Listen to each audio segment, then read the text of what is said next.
أعوذ بالله من الشيطان الرجيم. بسم الله الرحمن الرحيم.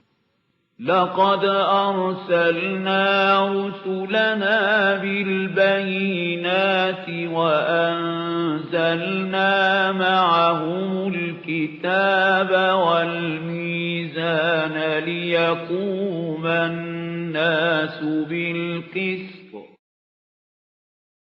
صدق الله العظيم.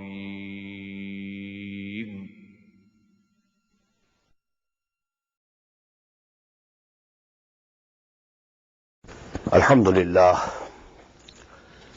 لله وكفى والصلاة والسلام على عباده الذين اصطفى خصوصا على أفضلهم وخاتم النبيين محمد الأمين وعلى آله وصحبه أجمعين. أما بعد فقد قال الله تبارك وتعالى كما ورد في سورة المائدة: أعوذ بالله من الشيطان الرجيم بسم الله الرحمن الرحيم. لعن الذين كفروا من بني إسرائيل على لسان داود وعيسى ابن مريم ذلك بما عصوا وكانوا يعتدون كانوا لا يتناهون عن منكر فعلوه لبئس ما كانوا يفعلون. صدق الله العظيم. رب اشرح لي صدري ويسر لي أمري واحلل عقدة من لساني يفقهوا قولي. اللهم ربنا ألهمنا رشدنا وأعذنا من شرور أنفسنا. اللهم أرنا الحق حقا وارزقنا اتباعه وأرنا الباطل باطلا وارزقنا اجتنابه. اللهم وفقنا لما تحب وترضى. اللهم آنس وحشتنا في قبورنا وارحمنا بالقرآن العظيم. اللهم اجعله لنا إماما ونورا وهدى ورحمة. اللهم ذكرنا منه ما نسينا وعلمنا منه ما جهلنا وارزقنا تلاوته آناء الليل وآناء النهار واجعله لنا حجة يا رب العالمين. آمين. Dear brothers and sisters and sons and daughters in Islam, Assalamu alaikum wa rahmatullahi wa barakatuh. By the grace of Allah subhanahu wa ta'ala, we are beginning the study of Surah Al-Ma'idah from ayah number 78 today. لُعِنَ الَّذِينَ كَفَرُوا مِن بَنِي إِسْرَائِيلَ. As you know, the discourse regarding the people of the book, the Jews and the Christians, is continuing. Now a very strong word is coming here. لُعِنَ الَّذِينَ كَفَرُوا مِن بَنِي إِسْرَائِيلَ عَلَى لِسَانِ دَاوُودَ وَعِيسَى ابْنِ مَرْيَمَ. Those from Bani Israel who disbelieved or who didn't have the real faith. It's not necessary that this kufr may be always legal form. The real kufr, I have emphasized this point. Legal iman, real iman.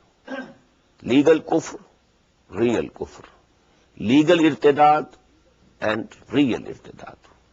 These things should be very clear, because generally we pass from these verses, and these ayat, keeping only the legal aspect in our mind, and that becomes a hindrance, an obstruction in reaching the essence of the ayat.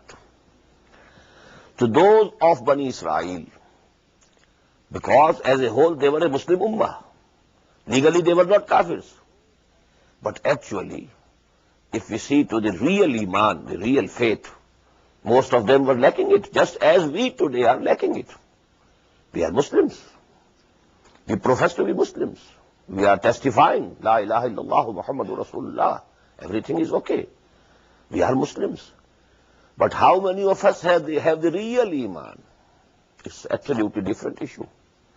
There's one proof of it, which nobody can refute, that the great majority of the Muslims today are not Mu'mins. What's the proof? We read the ayah in Surah Ali Imran, وَلَا تَهِنُوا وَلَا تَحْزَنُوا وَأَنْتُمُ الْأَعْلَوْنَ إِن كُنتُم مُؤْمِنِينَ. Don't be grieved, O Muslims. We promise to you, you will be supreme, you will dominate only if you are Mu'mins. And we are not dominating. We are being trampled down under the feet of others. We are controlled by others. Our resources are actually in their own hands now. Only apparently we are free. We have 60 or more free Muslim countries in the world. Can we really point out to a country which is really free?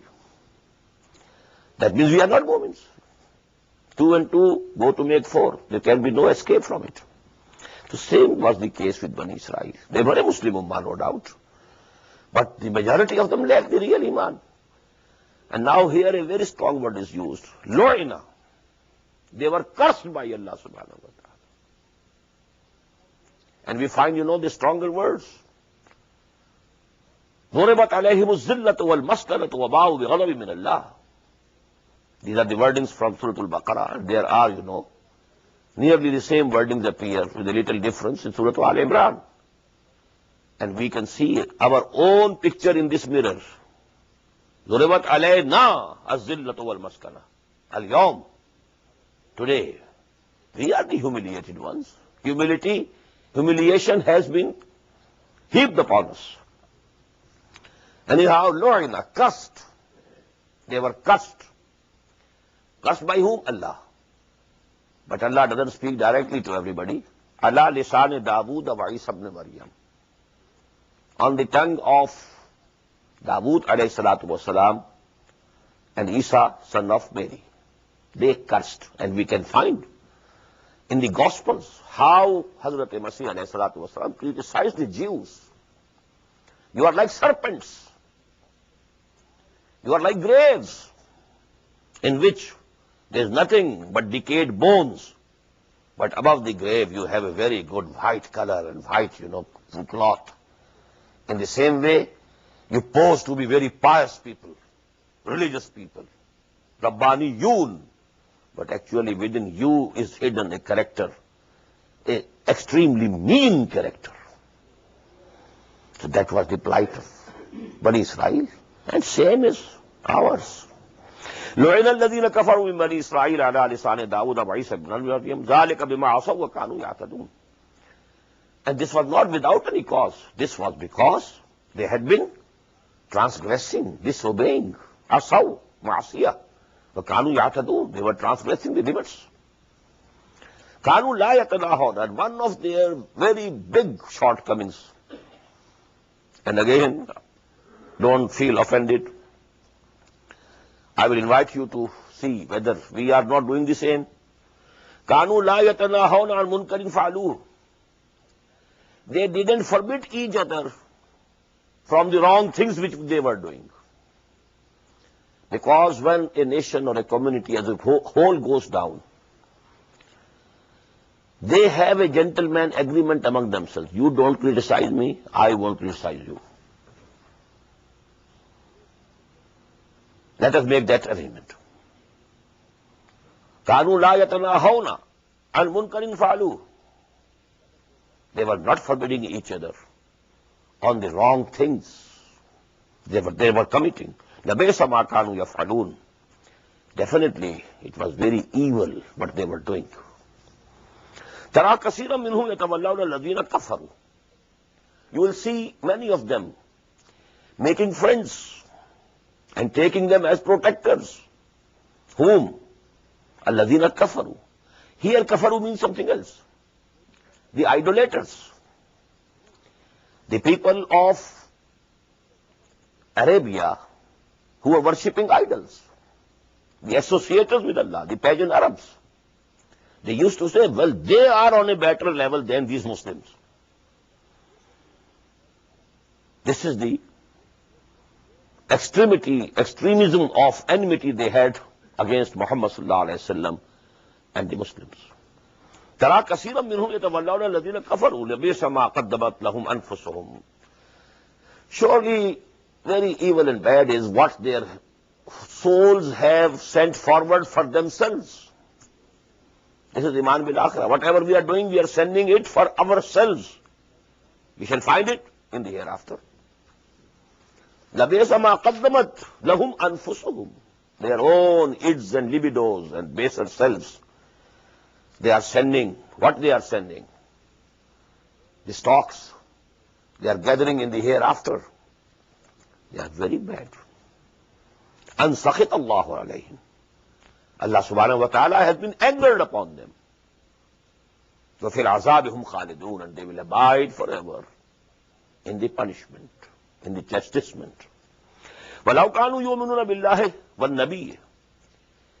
Had they believed really in Allah and this Nabi Muhammad sallallahu alayhi wa sallam, وَمَا أُنزِلَ إِلَيْهِ, and what has been sent down to him sallallahu alayhi wa sallam, مَتَّخَذُوهُمْ أَوْلِيَاءَ, they would not have made friends with these pageants and idolaters. وَلَكِنَّ كَثِيرًا مِّنْهُمْ فَاسِقُونَ.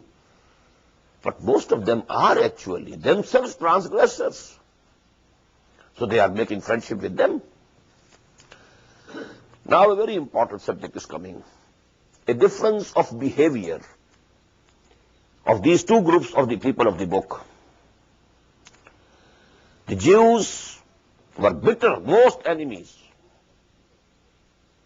And bracketed them are the idolaters, the pagans, who openly associate others with Allah.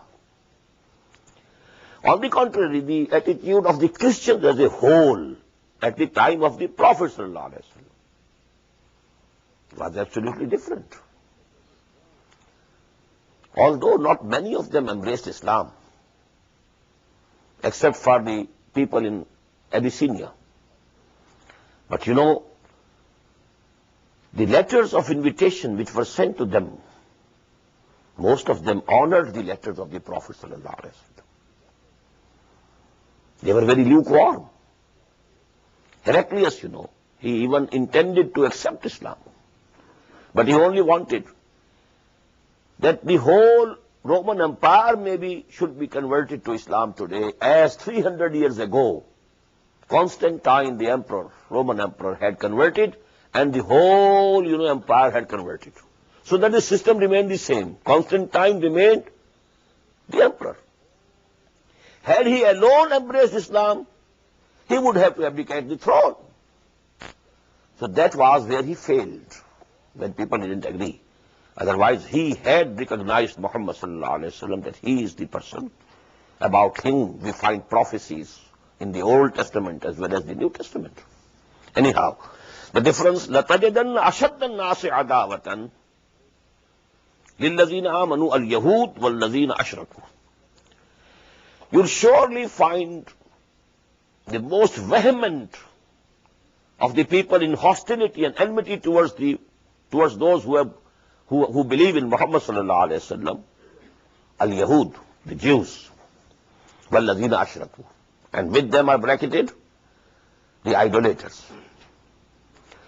Today also we find, Israel and Bharat, how much, closer to each other. This ayah is speaking for itself. وَلَتَجِدَنَّ أَقْرَبَهُمْ مَوَدَّةً لِلَّذِينَ آمَنُوا الَّذِينَ قَالُوا إِنَّا نَصَارَى. And you will find the closest to them in affection and love those who call themselves Nasara. ذَلِكَ بِأَنَّ مِنْهُمْ قِسِّيسِينَ وَرُهْبَانًا. And this is because among them there are priests, true priests, sincere priests. And ruhbanan, there are monks. وَأَنَّهُمْ لَا يَسْتَكْبِرُونَ. And this is because they do not take to arrogance and haughtiness. They are not proud. Now these conditions have absolutely changed. These were the conditions at the time of the Prophet sallallahu alaihi wasallam. Now the conditions have changed. Although they have changed temporarily. But even temporary, in Allah's calendar, because one day is 1,000 years. So even half day may be 500 years. The things started changing nearly 500 years ago or 400 years ago, with the advent of Protestantism, then division of Christianity, then the gradual control of Jews over the Christians. And at this time, this process has reached its zenith. Although there are some voices of, dissent, which you might be hearing from the southern states of the United States and the western part, the militias, etc., and Lyndon H. LaRouche, people like them, they are, some voices of dissension.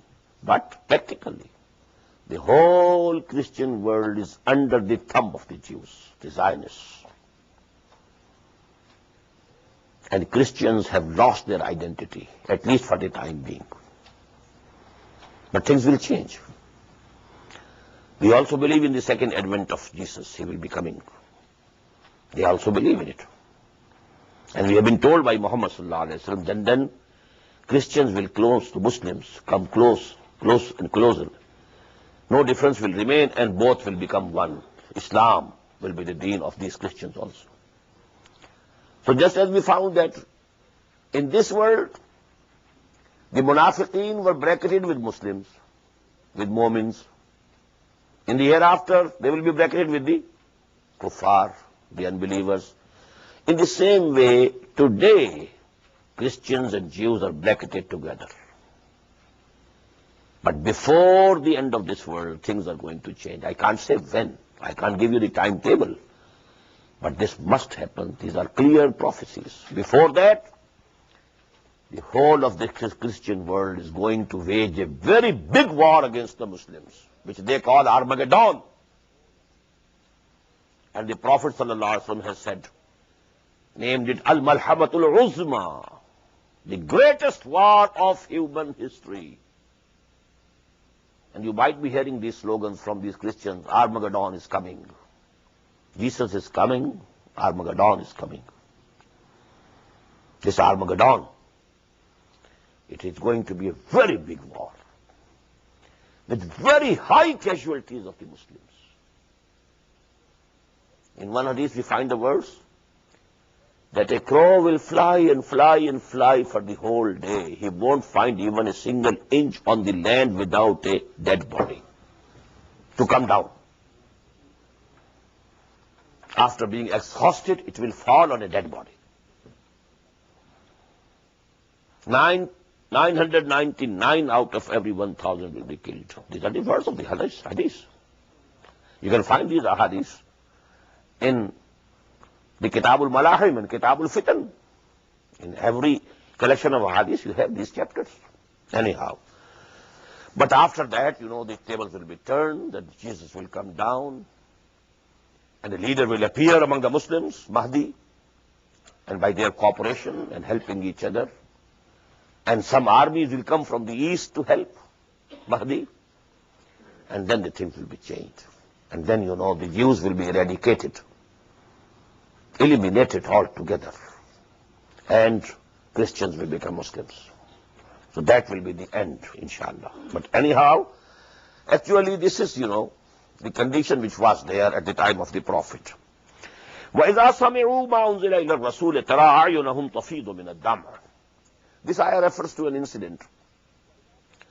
And this migration towards Habsha took place before the migration to Medina. So many Muslims went there. Then there was a controversy and argument. Then Najashi Nagus, he, said, okay, what Muhammad has said, sallallahu alayhi wa sallam, what Quran has said is absolutely correct. So many people there, including himself, they accepted Islam. And a few years after the Prophet sallallahu alayhi wa sallam and the Muslims, they migrated to Medina, a deputation of 70, new Muslims, converts, who were Christians before, now they were Muslims, they came over to Medina. And here, when Quran was read out to them, they were so much moved by it that their eyes overflowed with tears. They were also Christians previously. وَإِذَا سَمِعُوا مَا أُنزِلَ إِلَى الرَّسُولِ. And when they heard and listened to what was sent down on the Messenger of Allah, تَرَى أَعْيُنَهُمْ, you see, you look to their eyes, تَفِيضُ مِنَ الدَّمْ, they are overflowing with tears. مِمَّا عَرَفُوا مِنَ الْحَقِّ, because of the truth that they recognized. And our souls, they recognize the truth, and they are moved then, and our emotions, And as a sign of that motivation, tears come to your eyes. يَقُولُونَ رَبَّنَا آمَنَّا فَاكْتُبْنَا مَعَ الشَّاهِدِينَ. And they are crying out, "Oh, our Lord, we believe. So please write down our names among your witnesses." Witnesses of Allah. كُونُوا قَوَّامِينَ لِلَّهِ شُهَدَاءَ بِالْقِسْطِ. كُونُوا قَوَّامِينَ بِالْقِسْطِ شُهَدَاءَ لِلَّهِ. So please write down our names also among those who testify. وَمَا لَنَا لَا نُؤْمِنُ بِاللَّهِ وَمَا جَاءَنَا مِنَ الْحَقِّ. And why shouldn't we believe in Allah and what has reached us from the truth? وَنَطْمَعُ أَن يُدْخِلَنَا رَبُّنَا مَعَ الْقَوْمِ الصَّالِحِينَ. And we very much eagerly desire that our Lord admits us and joins us with the company of the pious and the righteous people. In the hereafter, we are joined together with them. فَأُولَٰئِكَ مَعَ الَّذِينَ أَنْعَمَ اللَّهُ عَلَيْهِم مِّنَ النَّبِيِّينَ وَالصِّدِّيقِينَ وَالشُّهَدَاءِ وَالصَّالِحِينَ. فَأَصَابَهُمُ اللَّهُ بِمَا قَالُوا جَنَّاتٍ تَجْرِي مِن تَحْتِهَا الْأَنْهَارُ. So Allah rewarded them due to this saying of theirs. The gardens underneath which rivers are flowing, خَالِدِينَ فِيهَا, abiding there forever. وَذَلِكَ جَزَاءُ الْمُحْسِنِينَ. And this is really the reward and recompense for the good doers, for the muhsineen. Now what actually is meant by muhsineen in Quran will come very soon in an ayah. This word is mostly misunderstood by Muslims. Ihsan, we only know doing good to others. This is also one meaning of the word. But ihsan actually, as a term of Islam, is making your religion more beautiful, your attachment to Allah more strong, so that your behavior as a moment becomes more and more and more beautiful. Husn. Min husn al-Islam al-mar ke tarkuhu ma la yani. It's a very good hadith which came to my mind. It's a beauty of the Islam of a person that he should give up everything which is useless, giving no benefit. Your time is very precious. Either you have to use it for fulfilling some requirements of this worldly life. You are earning, okay, it's a need. Or you spend it for earning something for the hereafter. Only whiling away time, pastimes, just, killing the time.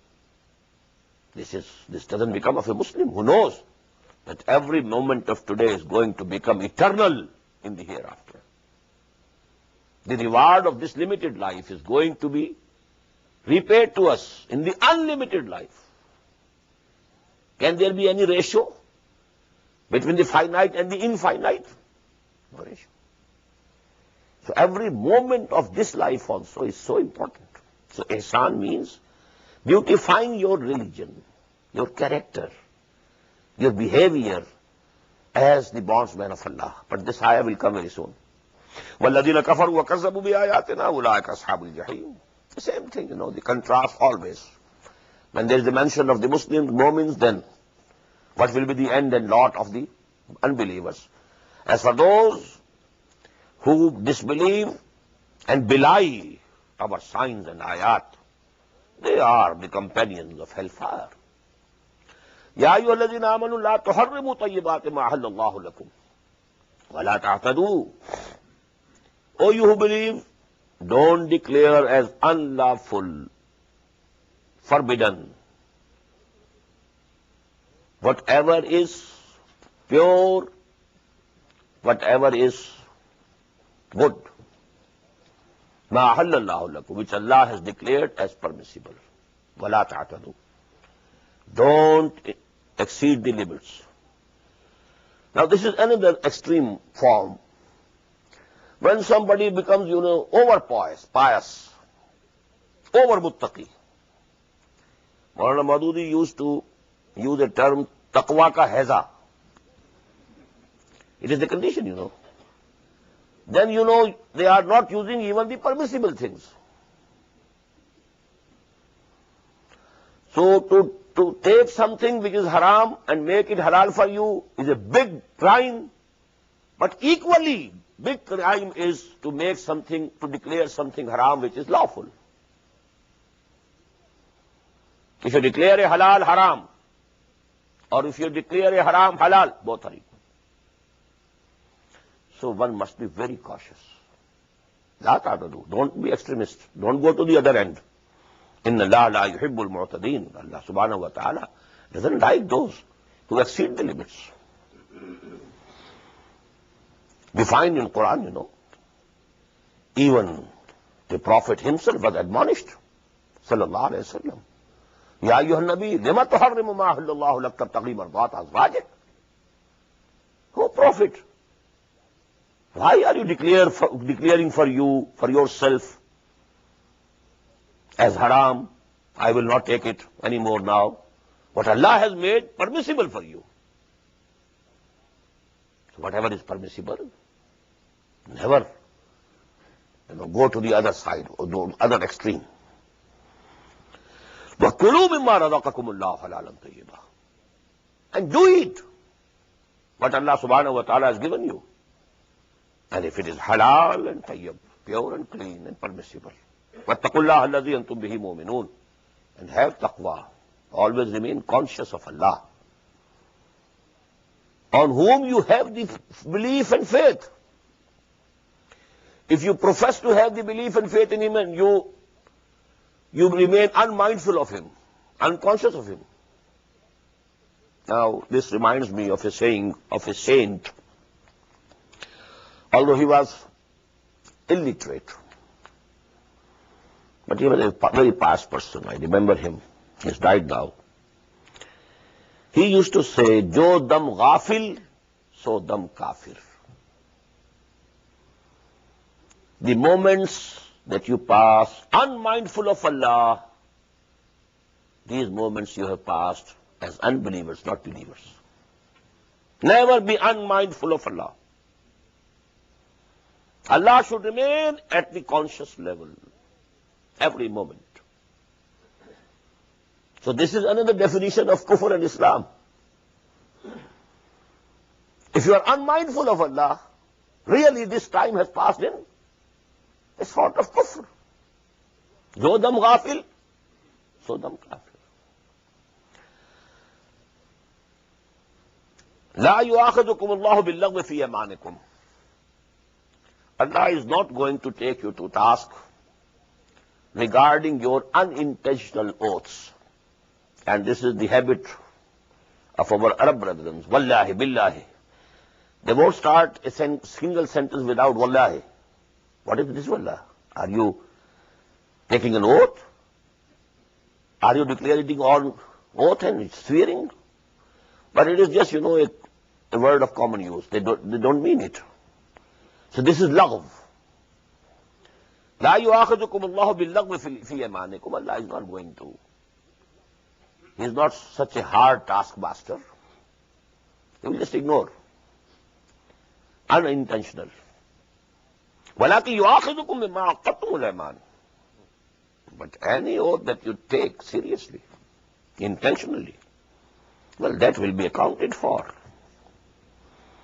Now, if you don't fulfill it, you are doing a sin. فَكَفَّارَتُهُ. If you want to break such an oath, there is an expiation. And what is that? إِطْعَامُ عَشْرَةَ مَسَاكِينَ. Feed 10 poor people. مِنْ أَوْسَطِ مَا تُطْعِمُونَ أَهْلِيكُمْ. But this should be the average food that you give to your family. Not that you are using 6-course dinners and you give them some loaves of bread and some take go and the number is complete. 10 people, I have fed them. No. Min awsat ma tut'imuna ahlikum aw kiswatuhum. Or you give them the clothing to these 10 persons. Aw tahriru raqabatin. Or setting free one slave. And here it is not essential that he should be Muslim or Mu'min. Raqabatin mu'mina. La. Raqaba. Khalas. فَمَنْ لَمْ يَجِدْ فَصِيَامُ ثَلَاثَةِ أَيَّامٍ. Whosoever can't afford it, so he have to keep fasting for 3 days. ذَلِكَ كَفَّارَةُ أَيْمَانِكُمْ. This is the expiation for your oaths. إِذَا حَلَفْتُمْ. When you have taken them seriously. وَاحْفَظُوا أَيْمَانَكُمْ. And you must protect and keep your oaths. كَذَلِكَ يُبَيِّنُ اللَّهُ لَكُمْ آيَاتِهِ لَعَلَّكُمْ تَشْكُرُونَ. In this way, Allah subhanahu wa ta'ala makes His commandments clear to you, so that you should be thankful to Him. He's clear in everything. يَا أَيُّهَا الَّذِينَ آمَنُوا إِنَّمَا الْخَمْرُ وَالْمَيْسِرُ وَالْأَنْصَابُ وَالْأَزْلَامُ رِجْسٌ مِّنْ عَمَلِ الشَّيْطَانِ.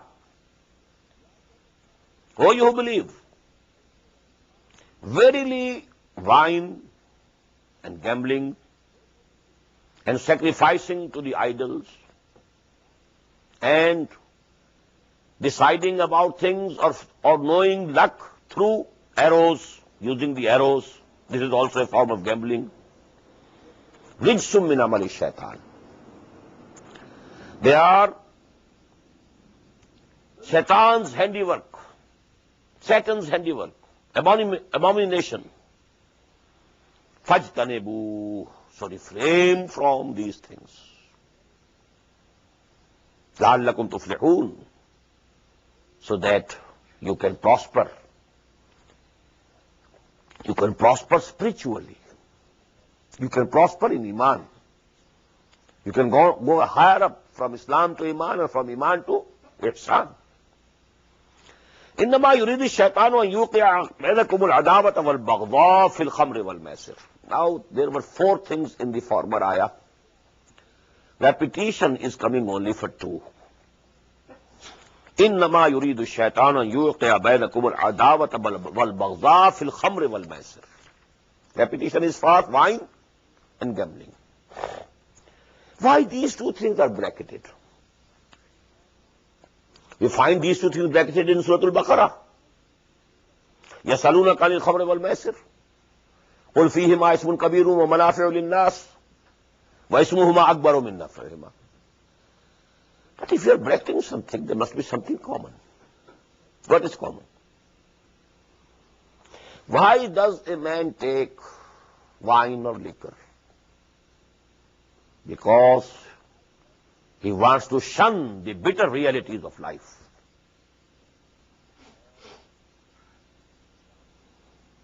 Just take it. You are not ready to shun. You are not ready to face the bitter realities of life. मैं कदे की राह से होकर गुजर गया, वरना सफर हयात का बेहद तवील था. The easy way. And what is gambling? Shirking hard work. Not trying to earn through hard work. That's by chance. Dao lagao. Both things are common. Shunning the bitter realities and shirking hard work. One is khamr, the other is gambling. And the other thing which is common has been given here. إِنَّمَا يُرِيدُ الشَّيْطَانُ أَنْ يُوقِعَ بَيْنَكُمُ الْعَدَاوَةَ وَالْبَغْضَاءَ. Verily, Satan wants to precipitate amongst you hatred and enmity. When you are not in your senses, you don't know what you are saying. So there will be disputes. You will quarrel. You will be shouting. And you know, this thing can sow the seeds of some permanent enmity also. In the same way, gamblers. If one is losing and losing and losing it, now he becomes furious. And what happens, you know, in the gambling dens? Most of people know. Because if somebody is earning and he has worked for it, although he has earned something from you, okay, you don't grudge. But when you see he is earning without any labor, I am losing without any fault of mine, then he is enraged. إنما يريد الشيطان أن يوقع بينكم العداوة والبغضاء في الخمر والميسر ويصدكم عن ذكر الله. And he wants to bar you from the remembrance of Allah, وعن الصلاة, and from the salah and the prayer.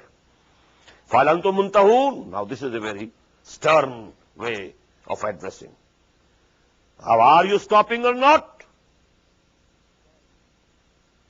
Because this is the final, pronouncement regarding wine in Quran. وَأَطِيعُوا اللَّهَ وَأَطِيعُوا الرَّسُولَ, and obey Allah and His Messenger, and obey His Messenger. وَعَزَرُوا. Hizr is protection. وَخُذُوا حِذْرَكُمْ. Protect yourself. Protect your souls. If you disobey Allah and His Messenger, you are putting yourself in disaster. You are throwing yourself with your own hands into the fire of hell. This is a very beautiful hadith which comes to my mind. The Prophet said, كُلُّ أُمَّتِي يَدْخُلُونَ الْجَنَّةَ إِلَّا مَنْ أَبَى. All of my ummah will enter paradise except those who themselves refuse. Now it was a mode of expression, so that people get excited. Themselves refuse to enter Jannah. وَقِيلَ وَمَنْ أَبَى. And people asked naturally, who will refuse? Who are those who will refuse to enter Jannah? Now the answer came, مَنْ أَطَاعَنِي دَخَلَ الْجَنَّةِ وَمَنْ عَصَانِي فَقَدْ أَبَى. Whosoever obeys me, he enters Jannah. And who disobeys, he has refused to enter Jannah. This is the way he taught. وَأَطِيعُوا اللَّهَ وَأَطِيعُوا الرَّسُولَ وَاحْذَرُوا فَإِن تَوَلَّيْتُمْ فَاعْلَمُوا أَنَّمَا عَلَى رَسُولِنَا الْبَلَاغُ الْمُبِينُ. And if you turn your backs, let it be known to you that the responsibility of our messenger is only to convey to you. He will not be responsible for you on the day of judgment. If he has done his duty, he has conveyed. Now just recall the ayah which we read last night. يَا أَيُّهَا النَّبِيُّ بَلِّغْ مَا أُنزِلَ إِلَيْكَ مِن رَّبِّكَ وَإِن لَّمْ تَفْعَلْ فَمَا بَلَّغْتَ رِسَالَتَهُ. On the one hand, that's stern, warning. You do your duty in full. But when you have done your duty, now you are absolved of the responsibility. فَاعْلَمُوا. Let it be known to you, let it be clear to you. إِنَّمَا عَلَى رَسُولِنَا الْبَلَاغُ الْمُبِينُ. On our messenger, the responsibility is only of conveying to you the message. لَيْسَ عَلَى الَّذِينَ آمَنُوا. This is a very profound hadith regarding the hikmah and the philosophy and the wisdom of the Quran. لَيْسَ عَلَى الَّذِينَ آمَنُوا وَعَمِلُوا الصَّالِحَاتِ جُنَاحٌ فِيمَا طَعِمُوا. There's no blame on those people who have come to believe and have been doing good deeds on what they had eaten or drunk before. Because when these ayats were revealed, people, became very much thoughtful. What will happen to us? If it is rijsun min amali shaitan, we have been taking it.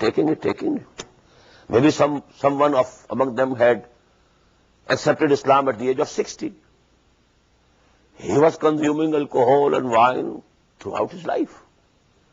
Because in Arabian civilization also, this wine was just as a part of their food as it is in the West. They were accustomed to it. Now they thought that, each and every cell of my body must have wine in it. I have been consuming so much wine. What will happen to me? It means whole of my body is now rich. That was their concern. Allah subhanahu wa ta'ala is alleviating their concern. No. Till such time that we declared finally that it is forbidden, whatever you have drunk or eaten, there is no blame on you. So that is the subject of the ayah. But now, what is coming next is the most important, profound. إِذَا مَتَّقَوْا وَآمَنُوا وَعَمِلُوا الصَّالِحَاتِ ثُمَّ اتَّقَوْا وَآمَنُوا ثُمَّ اتَّقَوْا وَأَحْسَنُوا وَاللَّهُ يُحِبُّ الْمُحْسِنِينَ. This is the ayah which gives you three stations in Islam: legal iman, real iman, and ihsan.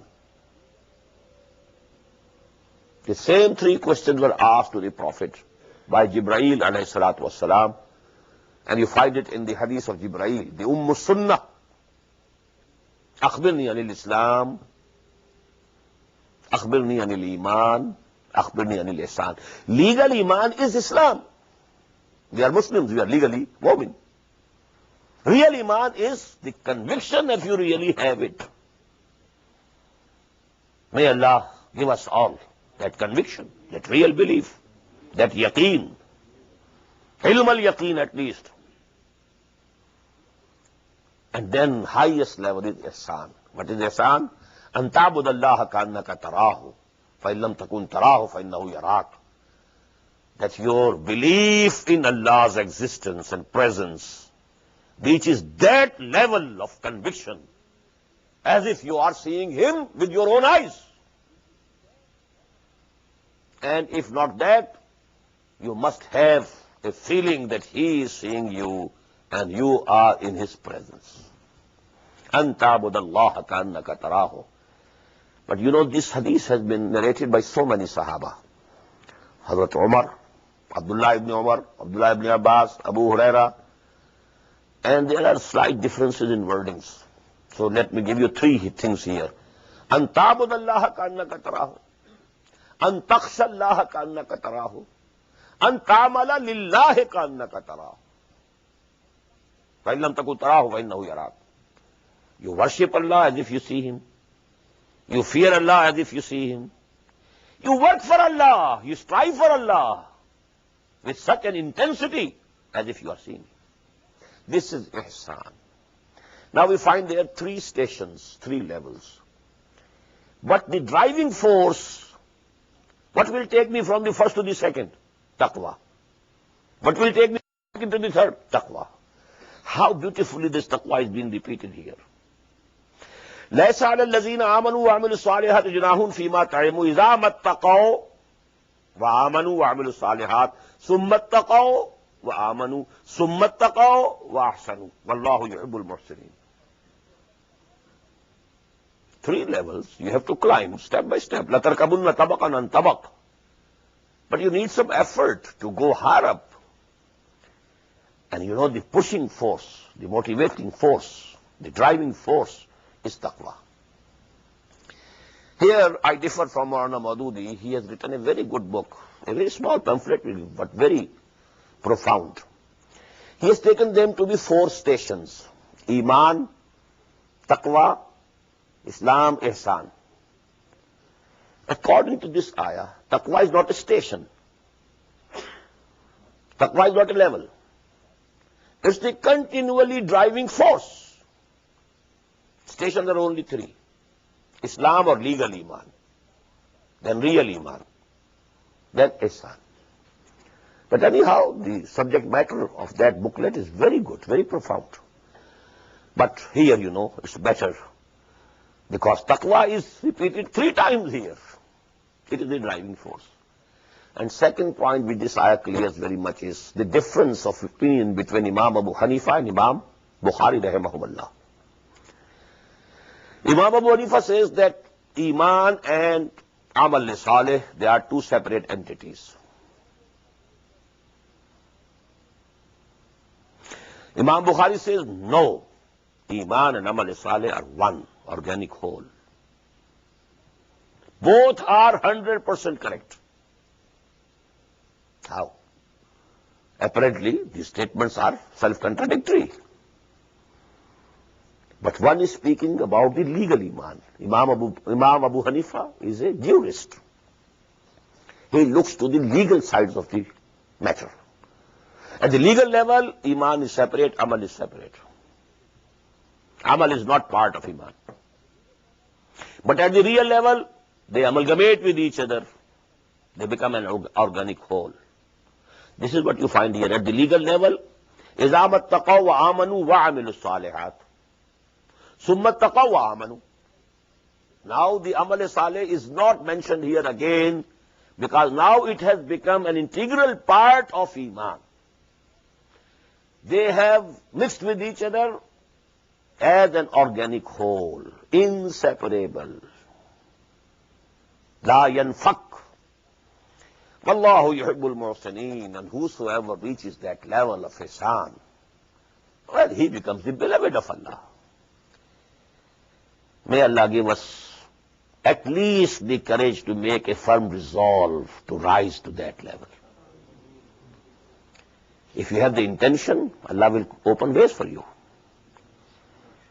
If we have only the progress in business and profession, having more and more property and so on, well, Allah will give you. But if now you change your field of ambitions, I want to go this way. I am a legal Muslim. And this is also by the grace of Allah that I was born to Muslim parents. But I won't be contented with this station. I'll go to real Iman. And then not only to real Iman, but to Ihsan. May Allah bless us. Ya ayyuhalladhina amanu la yabluwannakumullahu bishay'in min as-sayd. Oh, you who believe, Allah will surely test you with a game, hunting. Tanaluhu aydikum wa ribahukum, because it was declared to be unlawful, forbidden, to hunt something and to have a game. When you are in ihram, you are wearing the sacred robes of Hajj and Umrah. Now Allah subhanahu wa ta'ala says, we will test you. Sometimes you will find that some very beautiful deer is within your reach. You can just catch him by your arm. Or it is in the reach of your arrows or spears. So it will be a test. Whether you refrain, because Allah subhanahu wa ta'ala has not allowed me, I am in ihram. Or whether you are tempted, oh, this is so near, so easy. Catch hold of it. Get it. Ya ayyuhalladhina amanu la yabluwannakumullahu bishay'in min as-sayd tanaluhu aydikum wa rimahukum. Your hands, your arms, your spears, they reach them. لِيَعْلَمَ اللَّهُ مَنْ يَخَافُهُ بِالْغَيْبِ. So that Allah should come to know, and He wants to make it clear. Who fears Him unseen? He believes in an unseen Allah. And he thinks, nobody is seeing me when I am doing this. But because he believes that Allah is seeing me. This is Iman bil Ghaib. In the very beginning, we find in Surah Al-Baqarah, هُدًى لِلْمُتَّقِينَ الَّذِينَ يُؤْمِنُونَ بِالْغَيْبِ فَمَنِ اعْتَدَى بَعْدَ ذَلِكَ فَلَهُ عَذَابٌ أَلِيمٌ. Whosoever transgresses after this, for him is a painful chastisement. يَا أَيُّهَا الَّذِينَ آمَنُوا لَا تَقْتُلُوا الصَّيْدَ وَأَنْتُمْ حُرُمٌ. Again, repetition. Don't kill any game. When you are muhrim, you are wearing those robes of ihram. وَمَنْ قَتَلَهُ مِنْكُمْ مُتَعَمِّدًا. And if someone of you kills some game knowingly, intentionally, فَجَزَاءٌ مِثْلُ مَا قَتَلَ مِنَ اللَّعْمِ. Now the penalty is an animal which should be like the animal that he has hunted. If it was a deer, a goat will suffice. It was a bigger something, then you'll have to sacrifice a cow. The size of the animal that he has hunted. And who will decide it? يَحْكُمُ بِهِ ذَوَو عَدْلٍ مِنْكُمْ. Two just men must, decide from amongst you. That now you have done it, so the penalty is that you sacrifice a goat or a cow or so on as a penalty. هَدِيًا بَالِغَ الْكَعْبَةِ. It's going to be a present to reach Kaaba. أَوْ كَفَّارَةٌ. And if you can't do it, you can't purchase a goat or a cow to sacrifice as a penalty. كَفَّارَةُ طَعَامُ مَسَاكِينَ कफ़ारतुन ताआमु मसाकीन व अदलुन ज़ालिका SIAM लियज़ूक़ वबाल अम्रिही. Now you have to feed the poor people. What should be the number of people? It will be decided. How many men can be fed on one goat or sheep? Those men, feed them. Or adlu zalika siyaman. Or the same number you keep fast. If you can't feed people, you don't have money. If you know the penalty was to be a goat, it could suffice for 20 people, then 20 days fasting is kafara. لِيَذُوقَ وَبَالَ أَمْرِهِ, so that he may taste the consequence of what he has done. Afallahu amma salaf, what has ever happened in fast, Allah subhanahu wa ta'ala has pardoned it. What is gone, gone. وَمَنْ عَادَ فَيَنْتَقِمُ اللَّهُ مِنْهُ. Now whosoever repeats it again, after the declaration of these final laws, Allah subhanahu wa ta'ala will take retribution from him.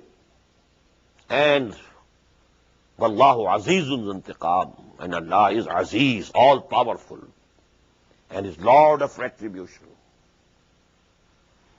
Uhilla lakum saydul bahr. But there is an exception.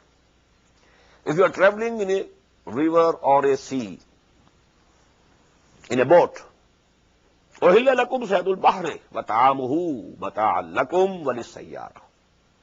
Because conditions can be very different while you are on sea. Nothing to eat, nothing else.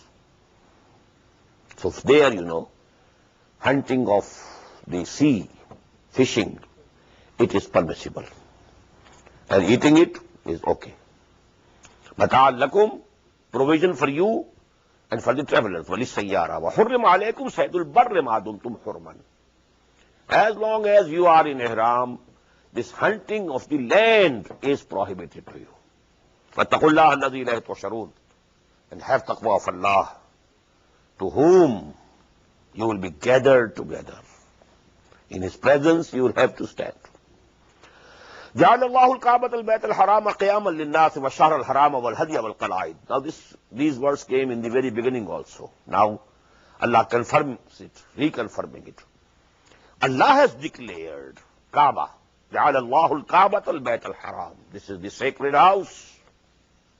In the same way, it is a qiyaman linnas, it is a support and security for people. Whosoever enters it, man dakhalahu kana amina. Shahr al-Haram, in the same way, Allah has declared some months to be sacred. No fighting, no killing each other. Wal hadiya wal qalaid. In the same way, the animals which are being taken there for sacrifice and who have garlands as a sign in their necks. ذَلِكَ لِتَعْلَمُوا أَنَّ اللَّهَ يَعْلَمُ مَا فِي السَّمَاوَاتِ وَالْأَرْضِ. And this is to emphasize upon you that Allah knows whatever is in the heavens and in the earth. أَنَّ اللَّهَ يَعْلَمُ مَا فِي السَّمَاوَاتِ وَمَا فِي الْأَرْضِ وَأَنَّ اللَّهَ بِكُلِّ شَيْءٍ عَلِيمٌ. But Allah knows everything. Don't think that if nobody is seeing you, you will go scot-free. All these rules you have to keep. Whether you are only single person in the whole wilderness, nobody else is going to see you, but Allah is seeing you.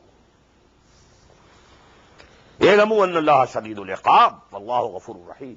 I told you, these are the two aspects, two attributes of Allah which must be kept in mind simultaneously. Be it known to you. Number one, in أن الله شديد العقاب. He is very severe in punishment. وأن الله غفور رحيم. And Allah at the same time is Ghafoor, forgiving and merciful. Both these things should be there. So, a Muslim's attitude should be somewhere between khawf and raja. The fear of the accountability of the Day of Judgment, the fear of the punishment of Allah, that should also remain in your mind. But the hope to be forgiven, because Allah is forgiving, that should also not vanish from your minds. If the rope of hope is broken, your heart will break. The intention and the will to amend your ways will be weakened. So, bain al-khawf wa raja. There should be hope also, and there should be khawf also. وَمَا عَلَى الرَّسُولِ إِلَّا الْبَلَاغُ. And there's nothing, no responsibility of our messenger except conveying. وَاللَّهُ يَعْلَمُ مَا تُبْدُونَ وَمَا تَكْتُمُونَ. And Allah very well knows what you have been doing openly and what you have been doing secretly. قُلْ لَا يَسْتَوِي الْخَبِيثُ وَالطَّيِّبُ وَلَوْ أَعْجَبَكَ كَثْرَةُ الْخَبِيثِ. Tell, good and bad are not equal. Although the abundance of bad might please you, might appear to you to be very pleasing. I'm earning from haram, but I have money, I have bank balance, I have this thing, I have this thing. Now this is very pleasant, but this is bad. In the end, it's not going to do you any good. It will turn into snakes and scorpions on the day of judgment in the hell. So, قُلْ لَا يَسْتَوِي الْخَبِيثُ وَالطَّيِّبُ. The good and bad, the pure and foul, they are not equal. وَلَوْ أَعْجَبَكَ كَثْرَةُ الْخَبِيثِ. Although the abundance of khabith might be very pleasing, appear to be very pleasant to you.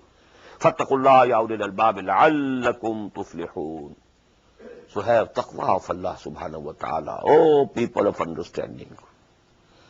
You see how often this taqwa, ittaqu, ittaqu, ittaqu, have taqwa, is repeated in the Quran. And this is peculiar to Quran. No, this Quran doesn't give us the Sharia in the dry form of books of the law. If you read a legal document, it's very dry, Quran is giving the legal education. All the do's and don'ts are coming. But in what a good manner. With taqwa, with ihsan, good advice, moving words, appealing to your souls also, appealing to your passions also, appealing to your intellect also, appealing to your intelligence, appealing to your understanding also. All these things, in the wholesome approach to transform the human character into a good man, a good bondsman of Allah subhanahu wa ta'ala, a good soldier of Allah subhanahu wa ta'ala, the upholder of justice, who becomes witness for Allah subhanahu wa ta'ala. Ya ayyuhalladhina amanu kunu qawwamina bil qist shuhada lillah. Ya ayyuhalladhina amanu kunu qawwamina lillahi shuhada bil qist. May Allah give us the courage to become one of them. Barakallahu li wa lakum fil Qur'an al-azim wa nafa'ani wa iyyakum bil ayati wa dhikr al-hakim. Allahu Akbar,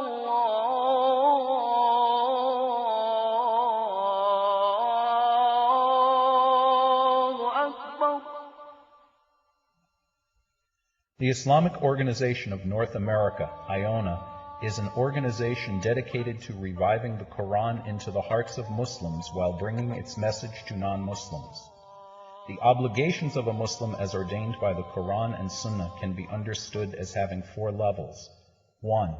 A Muslim is required to develop real faith and conviction, iman, in one's heart. 2. A Muslim is required to live a life of complete submission to the will of Allah subhanahu wa ta'ala. 3. A Muslim is required to propagate and disseminate the message of Islam to humanity as a whole. 4. A Muslim is required to try his utmost in establishing the just Islamic order. The first and foremost objective of establishing IONA is to assist the Muslims in North America to uphold and implement these obligations, first on themselves, their families, inform their friends, and then to invite the non-Muslims to Islam. The ultimate goal is to seek Allah's pleasure and salvation in the hereafter. For more information about IONA, please visit us at www.tanzeem.us. You may also email us at info@ tanzeem.us or call our toll-free number, 866-779-IONA. Join us. Together we can make a difference.